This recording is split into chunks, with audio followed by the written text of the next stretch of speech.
मित्रांनो, आपल्या सर्वांना माहिती असते आयुष्यात आनंदी राहायचे असेल तर पॉझिटिव्ह विचार केले पाहिजेत. पण ते विचार कसे करायचे हेच कोणी सांगत नाही.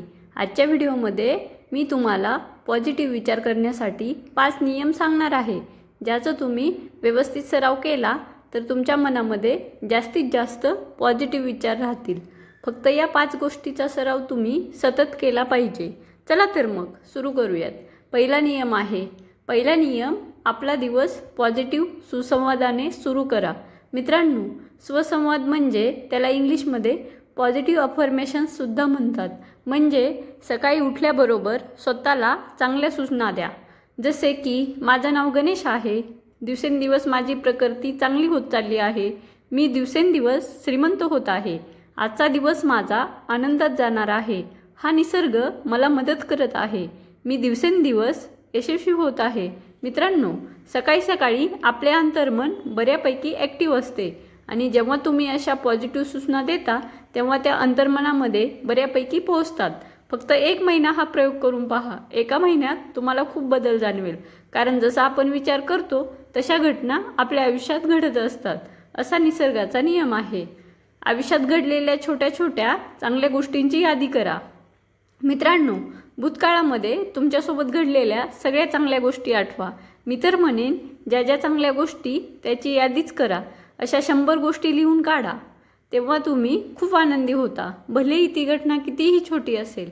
तुम्हाला नवीन पुस्तक मिळाले असेल, तुम्ही खुश होता. तुम्हाला नवी सायकल मिळाली असेल, तुम्ही नवीन वर्गात गेला असाल, तुम्हाला नवीन मित्र मिळाले असतील. बऱ्याच वेळा तुमच्या आईवडिलांनी तुमची जेवणासाठी वाट बघितली असेल, तुमच्याशिवाय त्यांनी जेवण केलं नसेल, तुम्ही खुश होता. तुम्हाला कोणी अचानक काही गिफ्ट आणले, तुम्ही खुश होता. अपेक्षा नसताना तुम्हाला कोणी फोन केला तर तुम्ही खूप खुश होता. मित्रांनो, ही यादी जेवढी तुम्ही वाढवाल, त्याची उजळणी कराल, तेवढे तुम्ही खुश व्हाल. कारण तुमच्या मनाला अशा पॉझिटिव्ह गोष्टी आठवायचा कधी सराव नसतो. जेव्हा तुम्ही ही प्रक्रिया करता, मनाला पॉझिटिव्ह विचार करायची सवय लागते. तिसरा नियम आहे, तुमच्याबरोबर घडलेल्या वाईट घटनांवर हसायला शिका. मला माहिती आहे मित्रांनो, हा थोडा विचित्र नियम वाटू शकतो, पण जेव्हा तुम्ही तुमच्याबद्दल घडलेल्या वाईट गोष्टींबद्दल, दुःखांबद्दल हसायला शिकता, तेव्हा त्या गोष्टींबद्दल साठलेला कचरा साफ व्हायला सुरुवात होते. तुम्ही अशा अनेक मोठ्या लोकांना पाहिले असेल, जेव्हा त्यांच्यावर दुःख येते तेव्हा ते हसून सांगतात आणि ते अशा प्रकारे सांगतात, बाकीचे लोकसुद्धा हसायला लागतात. जेव्हा तुम्ही संकटांबद्दल हसायला सुरुवात करता तेव्हा त्या घटनेचा तुमच्यावर होणारा परिणाम कमी व्हायला लागतो आणि घटनेला सामोरे जायची शक्ती तुमच्यात येते. चौथा नियम आहे, तुमच्या संकटाचे संधीमध्ये रूपांतर करा. मित्रांनो, तुम्ही तुमची मानसिकता अशी बनवा, तुमच्यावर एखादी संकट आले तरी त्याच्यामध्ये संधी काय आहे हे शोधण्याचा प्रयत्न करा. कारण आयुष्यात येणाऱ्या प्रत्येक अडथळ्यात अशी संधी उपलब्ध असते.